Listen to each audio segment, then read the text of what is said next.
కోపంతో నిన్ను చూసే వాళ్ళకి నీ పశ్చాత్తాపంతో పనిలేదు. వీళ్లే కాదు, నీ చుట్టూ ఉన్న ఇంకో 100 మంది నిన్ను 100 రకాలుగా చూడొచ్చు. వాళ్ళందరూ వాళ్ల లోపల ఉన్న ఎమోషన్తోనే నిన్ను చూస్తారు. నిన్ను నిన్నుగా చూడగలిగేది ఆ పైవాడి తర్వాత నువ్వు మాత్రమే.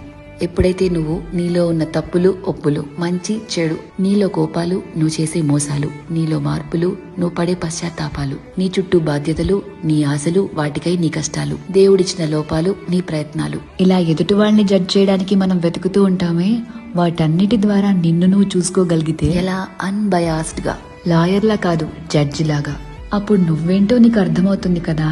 అదే సెల్ఫ్ అవేర్నెస్ అంటే. సెల్ఫ్ అవేర్నెస్ నీకు చాలా ప్రశాంతతనిస్తుంది.